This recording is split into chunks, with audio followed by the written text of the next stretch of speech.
Alright, so this week in Ireland, we've got a fairly packed week. We've members of the Gardaí and Dublin Fire Brigade doing traveller style call-outs. We have a Dublin landlord offering free rent in return for sex. And we also have many more stories, so make sure you watch the video all the way through. First of all, what's the crack? Welcome back if you're new here. My name is Redmond, and I'd really appreciate if you could go down and make sure you hit that subscribe button. Even if you're not new here and you've watched a couple of videos, just go down, double check if you hit that subscribe button, because we're going to hit 20k by the end of the year, but that's only if I get your help. Also, special mention to those of you that went over to the Patreon after last week's video. If we had that response every single week, we would be absolutely flying. So those of you that are interested in watching this video, the Patreon link is down in the top link in the description, or patreon.com/Adam Redmond, and you'll be doing me a solid favour. Now, to get the ball rolling, I just want to show you a fella that turned a normal shop into a drive-through shop out in Skerries. Man who ploughed his Jaguar into busy shop in Skerries after popping out for Sambo says smash was accident as foot slipped. Now, we've had things similar to this a couple of times in the channel, whether it be a garage along the M1 or even a house over in Tallaght. But in this specific occasion, it was out in Skerries in Dublin, and this chap went straight through the front doors of his shop because his foot slipped on the accelerator. No bueno, your foot slips off the accelerator, not onto it. Now I'm going to show you this picture here, and you tell me that someone's foot doesn't just slip onto the accelerator. What speed was he doing? Anyways, outside the shop, he hit a curb, he hit the front of the shop, and then still somehow continued for another 20 feet before stopping. After it happened, he casually got out of the car, bought smokes. He was actually, I don't even know why. The workers of the shop still went and saved him, were they not like completely shook? But anyways, he saved him a box of smokes. He went outside, sat on the ground, had a little smoke just to de-stress before the guards came and arrested him. Side note, something worth saying, he was released without charge, I'm pretty sure the same day, because it was just deemed as an accident. At the time this happened, there was a total of 15 people in the shop, and thankfully nobody was even injured, let alone killed, which was just a miracle in itself. But chat, if you're watching this, or if anyone knows them, you want to do a straight swap for a Revolver West 40, something that's a little bit less powerful than your Jaguar, I am more than happy to do it for the better of the public. Page after Dublin landlord seeks sex for rent from female tenant in seedy text messages. You dirty little bugger. So I've got some screenshots of the messages that the landlord and the tenant had sent each other, so I'm just going to read them out now. You can make up your own mind. What's the story about your flat? I think you said you're leaving, or maybe not. Hi, yes we are on the 8th. I was planning to text you tomorrow to confirm it. Alright, this seems fairly normal, fairly straightforward so far. Are you coming to live with me in my house? Sounds a bit dodgy.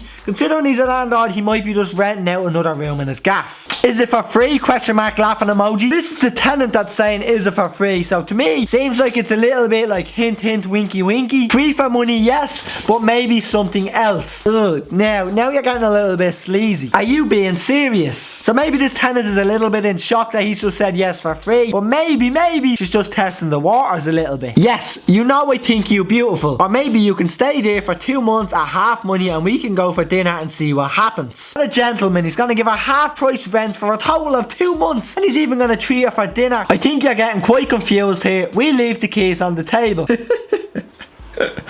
Shut down straight away. Okay, you can't blame me for trying. I make you better offer. You can stay for free until Christmas if we can agree to something. And then he follows up nearly 2 hours later, obviously after saying that the person just left him on scene, and then said, you surprised? Obviously the person's surprised. They don't want to fucking have sex with you for free rent or whatever you're hinting at. I don't know. Maybe it's just hinting at you can come to me gaff, you can clean the gaff for free, and then you can stay there no problemo. Now there you go. That's the only message that we could find on it. You can make up your own mind and let me know down in the comments. I personally think that the landlord might seem like a little bit of a sleazeball, someone just chancing their arm. Absolute dirtbag anyways. But anyways, moving on. Workers at Navan recycling plant rescue Oran moments before it was sent to landfill. Can you imagine trying to recycle your nanny? Like honestly, not being bad, I don't think that's how they come back. You might be wondering how the cremated corpse even ended up there in the first place, but apparently some chap was clearing out a rented property, came across the little urn, didn't know what to do with it, so just fucked it to the recycling plant. So this the urn there, as you can see, it kind of looks like a tub of protein, so if you really wanted to get rid of it, you could have 2 scoops a day until it was gone. The recycling plant ended up contacting the Gardaí to see if they could actually trace where it was from and reunite the dust with the person's family. The Gardaí are taking it as a fairly serious matter because they've just found a body. Well, obviously it's ashes, but technically they've just found a body and they don't know where it's from. Was it a murder? Was it not? I don't know. Nobody knows. Still waiting on an update from it. I probably won't let you know next week. Ireland's oldest woman, not going to try to pronounce her name, dies at age 110 as tributes paid to the woman who who was an inspiration to many. Probably not the best story to follow up after the orange story, but I just wanted to include it and say bravo, fair play to the lady. 110 is massive. I would deem my lifespan as a success if I could even reach half of that number. 55, clock me out, I'm done and dusted. As I said, fair play to the woman. 110 is massive, so fair play to her. I wanted to pop a picture up there just to say, does anyone else think she looks a little bit like the man from Up? Emergency services rushed to scene as woman rescued from Cork's River Lee after jumping in to save dog. Big fair play to all involved in the rescue. Also fair play to the one that was brave enough to risk her own life and jump into the water to save her own dog. But here's just the smallest tip for that L1 watching, even anyone else watching that goes for walks with a dog. Keep your dog on a lead and don't let it get to the edge of the path where there's a 9-foot drop straight down into water. Thankfully there was no injuries and no deaths. Both have been reunited after getting the care they needed and they're both doing well. But maybe next time if you're watching L1, keep your dog in a lead, don't let it get near the edge of the path and don't let it drop into water. So those of you that have been watching this channel for a while and have been sticking with this series, those of you that haven't, this is episode number 35. If you want to go back and binge watch some of the other stuff, there is a playlist called This Week in Ireland that you should go and check out. As I was saying, those of you that have been with me for a while, you'll remember that I mentioned how the Dáil bar got shut down for a couple of days, I think maybe a week if even, because of an infestation with rats. Well, it's just officially came out that rats were on the premises for a minimum of 6 weeks. They were sneaking into the Dáil bar and they were grabbing chocolate bars, taking them back to their lair for a little munch. Probably wondering, how did the rats get away with robbing chocolate bars and just running riot and shitting all over the place in the Dáil bar for a minimum of 6 weeks? So it could be anything more than that. And I will tell you how they got away with it, and that is because the rats most likely blended in with every other single piece of vermin that is currently in our government. Now, while we've got rats and politicians in our mind, I wanted to show you this picture, which is a screenshot taken from a video that I cannot show you for copyright reasons. You've more than likely already seen the video. It's of a rat crawling out of a packet of bread inside of a deli, inside of a garage, inside of Dublin. For me, this isn't a big deal because I'm a chicken filler roll kind of person. If you go into a deli and you're ordering a sambo, especially being a garage deli, if you go into a garage deli and order a sambo, well then it's your own fault for eating bits of rat shit. Guardian firefighters raised more than €50,000 for charity after two associations go head to head in white collar boxing event. Fair fucking play to yous. Bravo, 50k is a massive number, especially for a charity. That was good of an event that this actually turned out to be. There is a little bit of bad news about it, which came out just before the event actually took place. There's been a video doing the rounds and causing quite a stir of a Garda who was fighting against a Dublin Fire Brigade, and both of them done traveller call-out style videos, although travellers didn't invent the call-out style video, but it was quite evident what they were mocking. So I'm going to leave a link down in the description to the video. If it hasn't been taken down, the link will work. So both of them pretty much done iconic traveller style call-outs. As I said, they didn't invent them, but they're known for it. The reason I think that the pair are mocking travellers is because the phrases used were traveller-esque, the accents used were fairly traveller-esque, and there were several hints towards stereotypes that the general public have when it comes to travellers. What's the solution to this? I'd say an apology wouldn't go too much astray. Also, you could just say laugh it off, it's just a bit of crack. But what I personally want to see is two members of the travelling community to pop out with a call-out style video and call out both the Gardaí and the Dublin Fire Brigade member, both involved, have another massive fight night in aid of a charity and have it between travellers and members of the public sector. That is a sight that all of us, I know for a fact, that is a sight all of us would like to see. If you want to see that, drop a like on the video, comment down below, and that's going to be it from the end of this video. That's it from today. If you haven't already followed me on Instagram, there's my handle down the bottom. Feel free to go and do that for the crack. Also, do me a massive favour, hit the subscribe button. If you have the financial means to support me on Patreon, I would be forever in your debt, and honestly, I would love you more than I already do. So that's going to be it from today. Feel free to share the video with a mate if you feel like doing it. It'll help me out. It'll help me get to 20k by the end of the year, which I have 3 months to gain 3k. Is it possible? Yes, but only with your help. So that's it from today. Thanks for watching. See you later.